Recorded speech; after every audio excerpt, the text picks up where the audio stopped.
السلام عليكم ورحمة الله وبركاته. بسم الله الرحمن الرحيم. Kisah fitnah perselingkuhan yang menerpa Aisyah radhiyallahu anha, istri Nabi Muhammad shallallahu alaihi wasallam. Kisah dikutip dari kitab Musnad Ahmad 24444. Telah menceritakan kepada kami Abdur Razak, dia berkata, telah menceritakan kepada kami Makmar dari Az-Zuhri berkata, telah mengabarkan kepadaku Said bin Musayyab dan Urwah bin Az-Zubair dan Alqamah bin Waqqash dan Ubaidullah bin Abdullah bin Utbah bin Mas'ud dari cerita Aisyah, istri Nabi Shallallahu alaihi wasallam, tatkala orang yang memfitnahnya berkata kepadanya apa yang mereka katakan. Lalu Allah menjelaskan akan terbebasnya dirinya dari tuduhan tersebut. Ada sekelompok orang yang menceritakan kepadaku mengenai kejadian tersebut. Sebagian mereka menerima cerita kejadian tersebut dari sebagian yang lain, sehingga kisah tersebut seolah-olah menjadi kuat, hingga saya hafal perkataan dari setiap yang mereka ceritakan kepadaku dan sebagian cerita membenarkan yang lain. Mereka menceritakan bahwa Aisyah, istri Nabi Shallallahu alaihi wasallam berkata, apabila Rasulullah Shallallahu alaihi wasallam hendak berpergian, beliau mengundi di antara istri-istrinya. Barang siapa yang keluar undiannya, dialah yang ikut pergi bersama Rasulullah Shallallahu alaihi wasallam. Aisyah berkata, kemudian beliau mengundi di antara kami pada suatu peperangan dan keluarlah undian anak panahku, sehingga aku pergi bersama Rasulullah Shallallahu alaihi wasallam. Kejadian tersebut setelah diturunkannya ayat tentang hijab. Lalu saya dibawa di sekedupku. Di tengah perjalanan, saya turun hingga Rasulullah Shallallahu alaihi wasallam telah selesai dari sebuah peperangan dan beliau pun kembali ke Madinah. Pada suatu malam saya berada bersama kelompok kaum muslimin. Tatkala mereka tertidur, saya bangun dan berjalan hingga aku mendahului mereka. Setelah saya selesai menunaikan urusanku, saya kembali bergabung dengan kelompok kaum muslimin. Tatkala saya meraba dadaku, ternyata kalungku yang berasal dari Zafar, Yaman, putus. Maka saya kembali dan mencari kalungku. Pencarian itu membuatku terlambat. Dan sekelompok orang yang membawa sekedupku telah berangkat. Mereka berjalan dengan meletakkan sekedupku di atas untaku yang biasa saya kendarai. Mereka mengira bila aku sudah berada di dalamnya.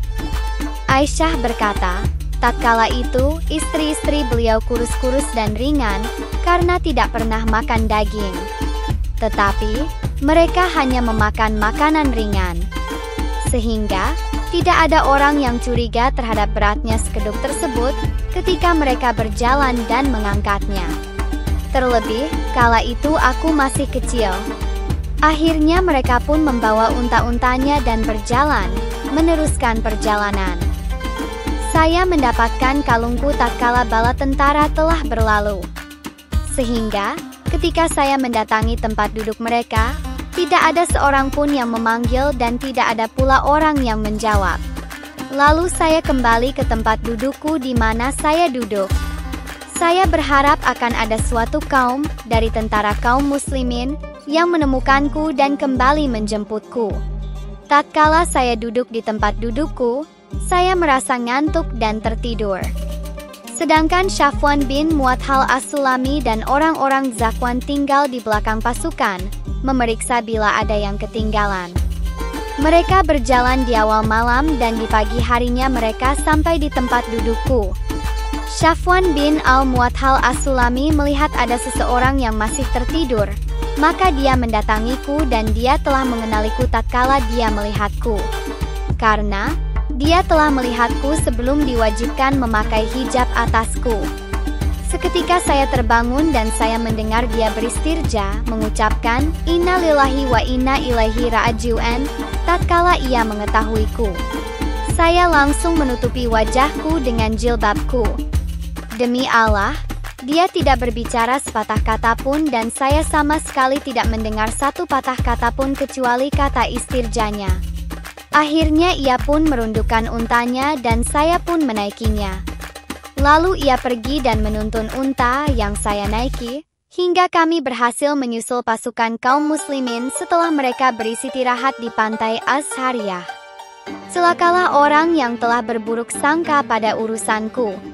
Ketika itu, orang yang paling terlihat kesombongannya adalah Abdullah bin Ubay bin Salul. Akhirnya, saya pun sampai di Madinah. Setelah kedatangan kami, saya mendadak sakit hampir selama 1 bulan, sementara orang-orang terus larut membicarakan tuduhan yang ditujukan kepadaku, padahal aku tidak sedikit pun merasa melakukan hal itu. Sehingga, beliau pun meragukan sakitku. Saya tidak lagi tahu kelembutan Rasulullah Shallallahu Alaihi Wasallam yang pernah aku lihat darinya sebelumnya.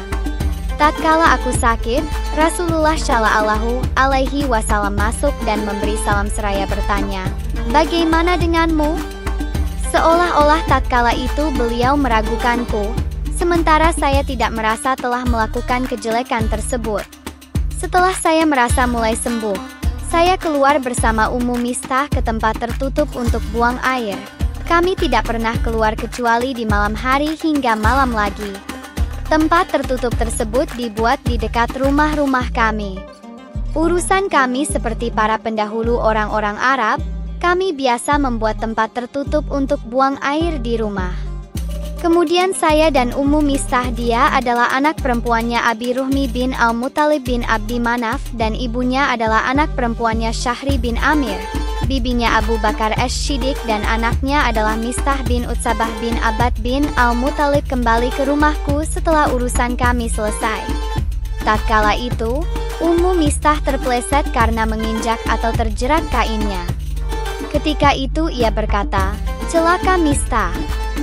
Saya bertanya kepadanya, "Alangkah jeleknya apa yang telah kamu katakan, engkau mencela orang yang telah ikut perang Badar."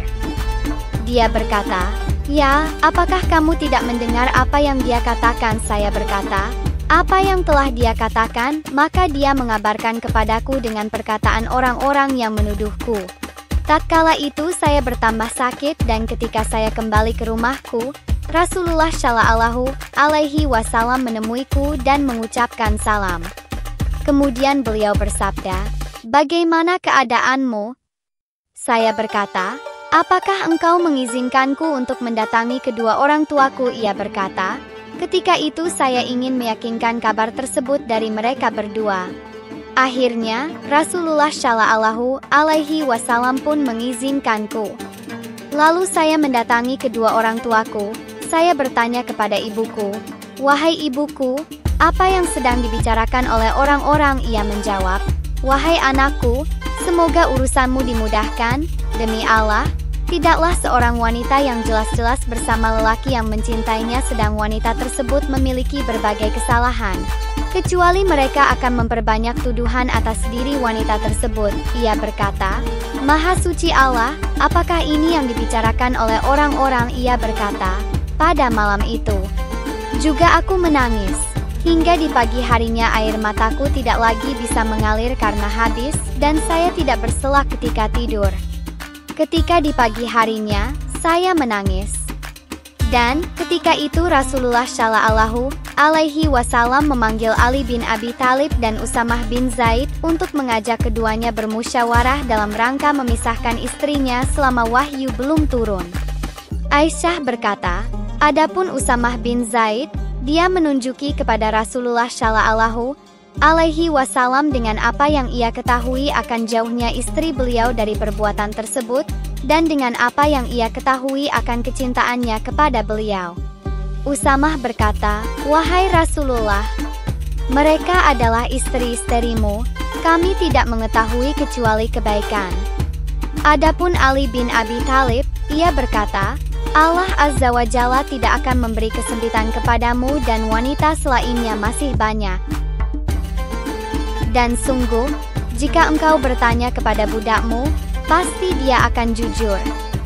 Aisyah berkata, kemudian Rasulullah Shallallahu Alaihi Wasallam memanggil Barirah. Beliau bertanya, "Wahai Barirah, apakah engkau melihat ada sesuatu yang meragukan bagimu dari diri Aisyah?" Barirah menjawab, Demi Zat yang mengutusmu dengan kebenaran, jika saya melihat pada dirinya suatu perkara, sungguh itu hanya karena ia masih kecil umurnya. Ia tidur setelah makan adonan tepung di keluarganya. Apabila ada bintang jinak, ia bermain-main dengannya. Kemudian Rasulullah Shallallahu Alaihi Wasallam berdiri dan meminta tolong dari seorang lelaki yang bernama Abdullah bin Ubay bin Salul. Tatkala Rasulullah Shallallahu Alaihi Wasallam berada di atas mimbar, Rasulullah Shallallahu Alaihi Wasallam bersabda, "Wahai seluruh kaum muslimin, siapakah yang mau menolongku dari seorang lelaki yang telah menyakiti keluargaku? Sungguh demi Allah, saya tidak mengetahui sesuatu pun dari keluargaku kecuali kebaikan. Mereka telah menceritakan mengenai seorang lelaki yang saya tidak mengetahui dari dirinya kecuali kebaikan. Dan tidaklah ada orang yang menemui istriku kecuali ia bersamaku." Sa'ad bin Mu'adz al-Ansyari berkata, "Wahai Rasulullah, aku akan menolongmu darinya. Bila ada orang dari Bani Aus di penggal lehernya, sekalipun dari saudara kami dari Bani Hazraj, bila engkau memerintahkan kami maka kami akan melaksanakan perintahmu." Seketika itu juga Sa'ad bin Ubadah, dia adalah pemimpin dari Bani Hazraj, ia adalah seorang lelaki yang syalih. Hanya saja, ia masih memiliki sikap fanatis berkata kepada Sa'ad bin Mu'adz, "Demi Allah, engkau tidak akan bisa membunuhnya dan tidak akan mampu untuk membunuhnya." Maka berdirilah Usaid bin Hudlair dan dia adalah keponakan Sa'ad bin Mu'adz. Ia berkata kepada Sa'ad bin Ubadah, "Engkau bohong, sungguh kami akan membunuhnya karena kamu seorang yang munafik yang memperdebatkan orang-orang munafik." Keadaan pun semakin memanas antara Bani Aus dan Hazraj, hingga mereka ingin saling bunuh-membunuh sedangkan Rasulullah Shallallahu Alaihi Wasallam masih tetap berdiri di atas mimbar. Kemudian Rasulullah Shallallahu Alaihi Wasallam menenangkan mereka, hingga mereka terdiam dan beliau pun terdiam. Pada hari itu, aku pun menangis hingga air mataku habis dan aku tidak memakai celak tatkala tidur. Malam berikutnya, aku masih menangis hingga air mataku habis dan aku tidak memakai celak ketika tidur. Kedua orang tuaku mengira tangisanku akan dapat membahayakan hatiku. Aisyah berkata, lalu keduanya duduk di sisiku sementara saya masih terus menangis. Ketika itu, ada seorang wanita Ansyar yang meminta izin kepadaku untuk menemuiku, aku pun mengizinkannya. Ia pun duduk dan ikut menangis bersamaku. Tatkala kami dalam kondisi seperti itu, Rasulullah Shallallahu Alaihi Wasallam masuk menemui kami. Beliau mengucapkan salam lantas beliau duduk. Ia berkata, beliau tidak pernah duduk di sisiku selama 1 bulan, sejak wahyu tidak diturunkan kepadanya mengenai urusanku. Ia berkata, Rasulullah Shallallahu Alaihi Wasallam pun bersaksi, seraya mengucapkan salam sambil duduk. Beliau bersabda, "Amma bade, wahai Aisyah, sesungguhnya telah sampai kepadaku berita begini dan begini. Sungguh jika engkau terlepas dari hal itu karena tidak melakukannya, semoga Allah Azza wa Jalla menjauhkanmu. Jika kamu melakukan dosa tersebut, minta ampunlah kepada Allah dan bertaubatlah kepadanya.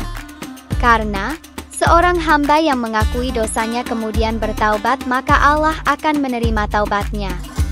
Aisyah berkata, ketika Rasulullah Shallallahu Alaihi Wasallam selesai berkata, air mataku semakin deras mengalir hingga tidak terasa lagi tetesan air mata tersebut. Saya berkata kepada ayahku, jawablah apa yang telah dikatakan Rasulullah Shallallahu Alaihi Wasallam mengenai diriku. Ayahku berkata, saya tidak tahu, demi Allah, saya tidak akan berbicara kepada Rasulullah Shallallahu Alaihi Wasallam. Lalu saya berkata kepada ibuku, jawablah apa yang telah dikatakan Rasulullah Shallallahu Alaihi Wasallam mengenai diriku. Ibuku berkata, demi Allah, saya tidak tahu apa yang harus saya katakan kepada Rasulullah Shallallahu Alaihi Wasallam.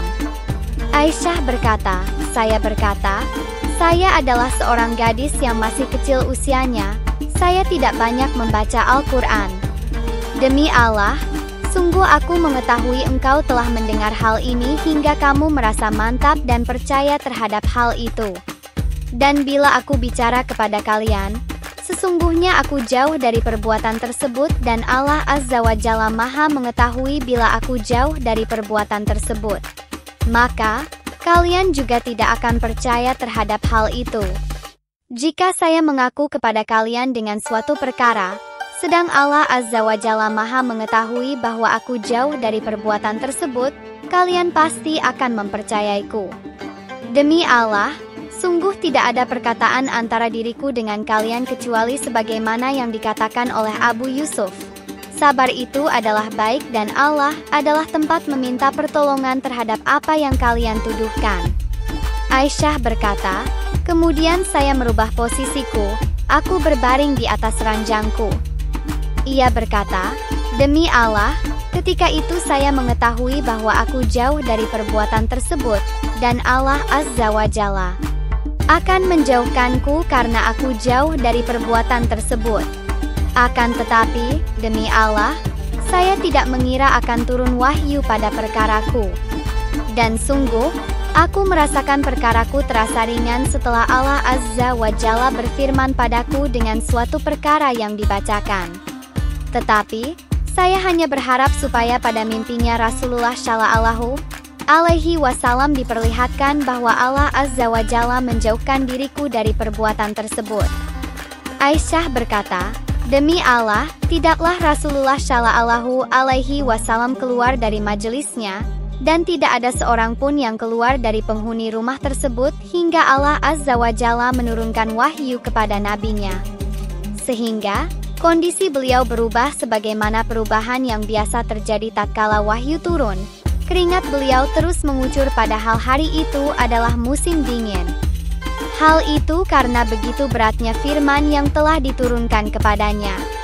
Aisyah berkata, ketika Rasulullah Shallallahu Alaihi Wasallam mendapat kabar gembira tersebut, beliau tertawa dan kalimat yang pertama kali beliau katakan ketika itu adalah, kabar gembira wahai Aisyah. Allah Azza wa Jalla telah menjauhkanmu dari perbuatan tersebut. Kemudian ibuku berkata kepadaku, berdirilah kepadanya. Aku berkata, demi Allah, aku tidak akan berdiri kepadanya dan aku tidak akan memuji kecuali kepada Allah Azza wa Jalla.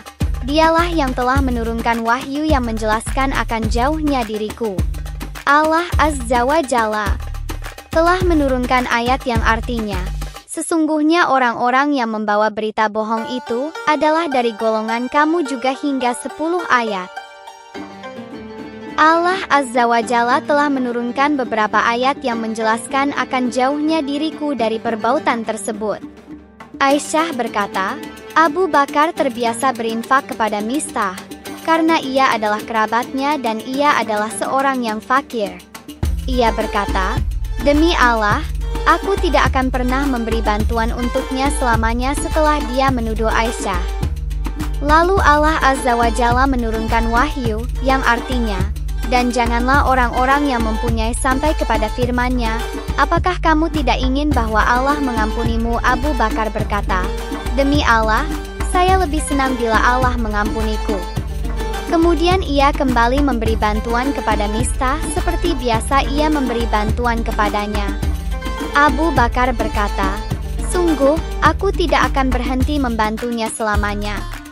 Aisyah berkata, Rasulullah Shallallahu Alaihi Wasallam bertanya kepada Zainab binti Jahshin, istri Nabi Shallallahu Alaihi Wasallam, mengenai perkara yang terjadi padaku. Apa yang kamu ketahui, apa yang kamu lihat, atau berita apa yang telah sampai kepadamu? Dia menjawab, wahai Rasulullah, saya selalu menjaga pendengaran dan penglihatanku, dan saya tidak mengetahui kecuali kebaikan. Aisyah berkata, dia adalah di antara istri-istri Nabi Shallallahu Alaihi Wasallam yang membelaku sehingga Allah menjaganya dengan sikap wara, sekalipun saudara perempuannya, Hamnah binti Jahshin, membencinya sehingga ia termasuk di antara orang yang celaka. Dia berkata, Ibnu Syihab berkata, demikianlah akhir riwayat yang sampai kepada kami mengenai sekelompok orang tersebut. telah menceritakan kepada kami. Bas berkata, telah menceritakan kepadaku. Ibrahim bin Sa'ad dari Syalih. Bas berkata, saya berkata kepadanya, Ibnu Kaisan. Dia berkata, ya. Dari Ibnu Syihab berkata, telah menceritakan kepadaku Urwah bin Az-Zubair, dan Said bin Al-Musayyab, dan Alqamah bin Waqash, dan Ubaidullah bin Utbah dari Aisyah, istri Nabi Shallallahu Alaihi Wasallam, tatkala orang-orang yang menuduhnya berkata kepadanya dengan apa yang mereka katakan. Lalu Allah menjelaskan akan terbebasnya dirinya dari tuduhan tersebut.